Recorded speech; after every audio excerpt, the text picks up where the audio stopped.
Good morning, class 8th. Today we are going to start new chapter number 12, the freedom movement of India. इस chapter में हम पढ़ने जा रहे हैं इंडिया की फ्रीडम मूवमेंट में क्या क्या रीज़न थे जो जिससे इंडिया की फ्रीडम मूवमेंट स्टार्ट हुई।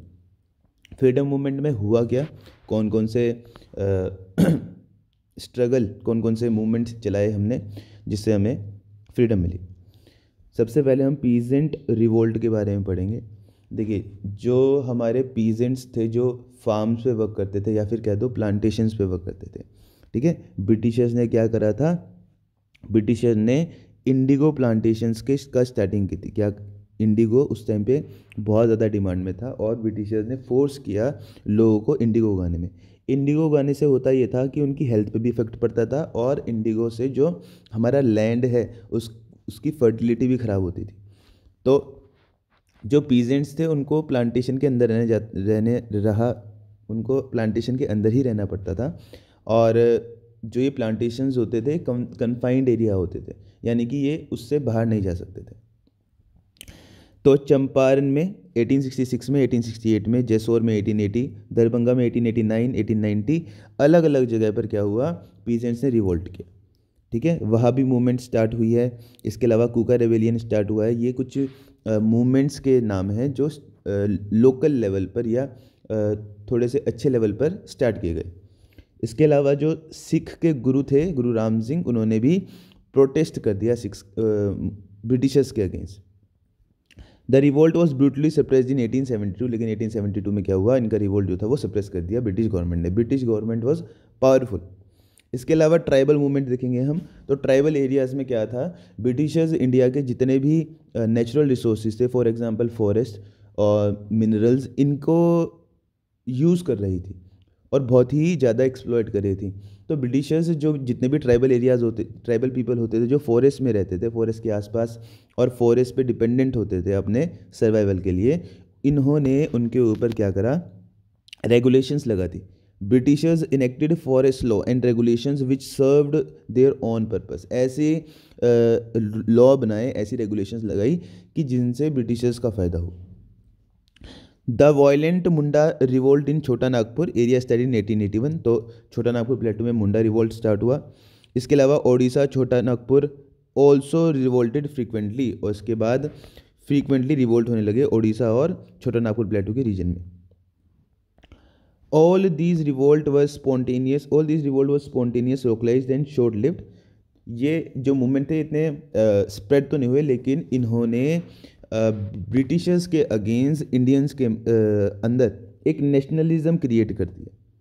यानी अब जो लोग थे वो एक साथ आने लगे क्योंकि सबकी प्रॉब्लम एक ही थी, ब्रिटिशर्स।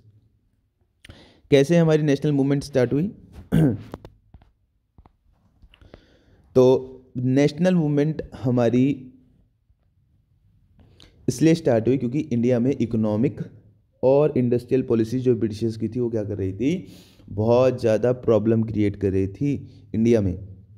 लोगों के पास पैसे नहीं थे, लोगों को खाना नहीं मिल रहा था ढंग से, बहुत सारे रीजंस थे, लोगों की वर्किंग कंडीशंस अच्छी नहीं थी। तो ब्रिटिशर्स ने क्या किया, एजुकेशन सिस्टम स्टार्ट किया। और हमने पढ़ा है ब्रिटिशर्स की जो एजुकेशन सिस्टम है वो कैसे उसने इंडिया को हेल्प किया। इंडिया के जितने भी स्टूडेंट्स जो पढ़ रहे थे वो बाहर के जितने भी देश हैं, फॉर एग्जांपल फ्रांस, उनके रेवोल्यूशन को, उनके स्ट्रगल को पढ़ा, उन्होंने समझा और उनसे सीखते हुए इंडिया में भी वैसे ही रेवोल्यूशन किए गए, वैसे ही लोगों को एकत्रित किया गया, ये लोगों को यूनाइट किया गया, ताकि जब लोग यूनाइट हो तो ब्रिटिशर्स के खिलाफ अगेंस्ट एकदम से तो ब्रिटिशर्स इंडिया से चले जाएं। The contemporary Indian literature and newspaper created an ideal atmosphere. अब न्यूज़पेपर छपने लगे, पेंटिंग्स छपने लगी, लोग बुक्स लिखने लगे नेशनल मूवमेंट के ऊपर। बंकिम चंद्र चटर्जी ने बुक लिखी आनंद मठ, और उसमें सॉन्ग था वंदे मातरम, ये हम पढ़ चुके हैं। इसके अलावा मुंशी प्रेमचंद ने नॉवेल्स लिखी पॉवर्टी के ऊपर, गरीबी के ऊपर, इंडियन विलेजेस के ऊपर, जो कि जिसका कोस था इंडिया में जो विलेजेस में पॉवर्टी का कोस था, कौन था, ब्रिटिश पॉलिसीज, उनके अगेंस्ट इन्होंने नॉवेल्स लिखी है। इसके अलावा MG दत्त, दादा भाई नेहरू जी, इन्होंने भी ब्रिटिश की पॉलिसीज़ को एक एक्सपोज किया है। The ideas of Indian intellectuals and social reformers spread among the people. अब प्रेस के थ्रू लोगों में भी ये जो हमारे इंटेलेक्चुअल्स थे और जो हमारे सोशल रिफॉर्मर्स थे, इनके आइडियाज़ स्प्रेड होने लगे। ये राइटिंग्स लिखते थे, न्यूज़पेपर में लिखते थे, आर्टिकल्स लिखते थे, बुक्स लिखते थे और लोग उनको पढ़ते थे। न्यूज़पेपर जर्नल्स में अपने आर्टिकल्स छापा करते थे। The vernacular press became very active in second half of 19th century. 1857 के बाद इंडिया में there were nearly 400 newspaper including, देखिए यहाँ पर कुछ अच्छे न्यूज़पेपर की बात करी गई है जो उस टाइम बहुत फेमस थे। अमृत बाजार पत्रिका, हिंदू पेट्रोइट, ये बंगाल में था। द हिंदू, स्वदेश मित्रा, ये सब हमारे न्यूज़पेपर के नाम है। The Bombay Samachar, the Kesari Bombay, the Azad Hindustan, जो उस टाइम इंडिया में काफ़ी चल रहे थे। The 19th century also witness the cultural awakening. The task rediscovering India's glorious carried और on throughout the century social reformers. कुछ हमारे सोशल रिफॉर्मर्स जैसे राजा राम मोहन रॉय, स्वामी दयानंद सरस्वती, इन्होंने क्या करा, हमारी सोसाइटी को रिफॉर्म किया।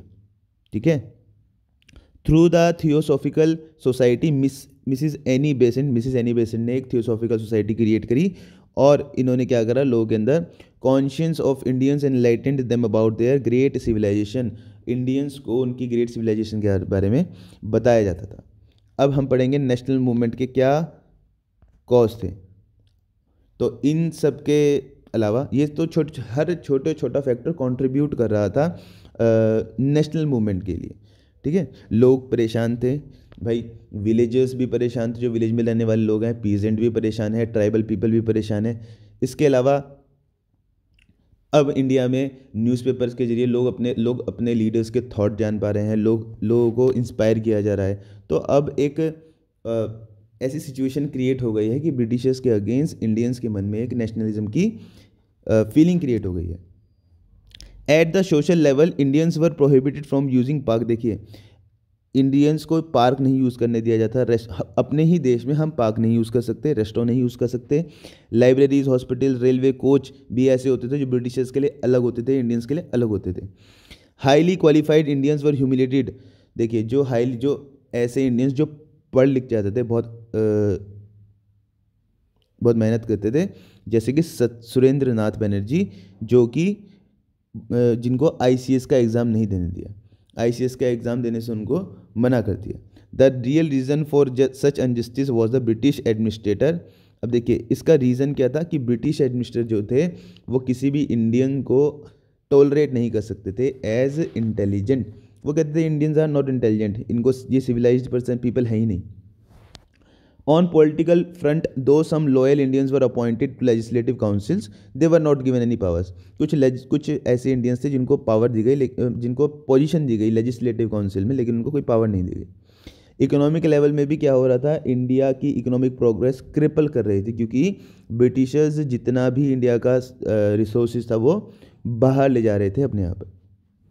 It became intense during the time of viceroy lord Lytton, who involve India in second Afghan war which resulted in the needless loss of numerous lifes. तो क्या हुआ, इंडिया और अफगान के बीच में लड़ाई हुई और इंडिया का उसमें बहुत बड़ा लॉस हुआ। Lord Lytton organise a grand durbar to announce Queen Victoria the empress of India. He ban the free expression of ideas through vernacular press. He also passed the Arms Act in same year that debarred Indian from carrying weapons even for self defense. इन्होंने ऐसे laws बनाए, Indians weapon नहीं ले जा सकते हैं, अगर weapons ले जाएंगे तो उनको जेल होगी। एक तरीके से इंडियंस लोगों के बीच में क्या होता है, डिस्क्रिमिनेशन हो रहा था। देखिए, the tariff on Indian goods were raised. India के जो गुड्स था उस पर टैक्स बढ़ा दिया था। ठीक है। ब्रिटिश इंडस्ट्रीज जो भी सामान बनाती थी वो कम रेट पे मिलती थी और जो इंडियन सामान होता था वो महंगे रेट पे मिलता था। इसके अलावा फॉर्मेशन ऑफ पॉलिटिकल ऑर्गेनाइजेशन भी फॉर्म हो गई थी इंडिया में, जैसे कि 1817 में MG रनाडे, चिपलांकर एंड गोपाल कृष्ण गोखले, इन्होंने पूना सार्वजनिक सभा इसको बनाया और इसका मेन पर्पस था अटेंशन देना पुअर सोशल, इकोनॉमिक और पॉलिटिकल कंडीशन इंडिया की जो सोशल, पॉलिटिकल और इकोनॉमिक कंडीशन वीक हो रही है उसके ऊपर। ठीक है। Surendra Nath Banerjee led a protest against the government regulation in 1877। तो सुरेंद्र नाथ बनर्जी ने गवर्नमेंट के रेगुलेशंस के खिलाफ क्या करा, प्रोटेस्ट किया। Which lowered the age to appear in ICS exam. तो ICS एग्जामिनेशन में अपीयर होने की एज जो थी उसको कम करवाना था। द मद्रास महाजन सभा was founded in 1884 with the Bombay presidency association following suit in 1885। तो मद्रास महाजन सभा 1884 और बॉम्बे प्रेसिडेंसी एसोसिएशन 1885, यानी अब पॉलिटिकल ग्रुप भी फॉर्म होने लगे। In 1883 Allan Octavian Hume, a retired British civil servant interested in the welfare of India. देखिए सारे ब्रिटिशर्स इंडिया को लूटने नहीं आए थे, कुछ अच्छे भी थे। जैसे कि हम बात करें, अगर हम Annie Besant, Allan Octavian Hume, इन्होंने ये इंडिया में रिफॉर्म्स चाहते थे, वेलफेयर चाहते थे इंडिया का। तो उन्होंने he propose that the organisation would work for the moral, material and political progress of India and extended an open invitation to all to join the venture. Some prominent Indians, कुछ Indians जैसे दादा भाई नौरोजी, फिरोज शाह मेहता, बदरुद्दीन तैयब जी, इन्होंने Indian national union को form किया 1884 में। इसके अलावा A.O. ह्यूम, ये A.O. ह्यूम के साथ बाद में मर्ज हो गए। इसके बाद Indian national congress based on the struggle for the Indian freedom from foreign rule was launch in 1885। 1885 में नेशनल कांग्रेस की का फॉर्मेशन हुआ। The first session of Indian national congress was presided by W.C. Banerjee. First जो session था national congress का, उसको lead करे थे W.C. Banerjee. The Indian national congress represented the urge of political conscious Indian to set up national body by represent the political and economical demands of people. तो अब Indian national Congress क्या demand कर रही थी कि इंडिया में पॉलिटिकल और economically India के पीपल के लिए क्या होना चाहिए, एक नेशनल बॉडी होनी चाहिए। इसके बाद के टॉपिक हम नेक्स्ट क्लास में करेंगे। Thank you class, have a nice day.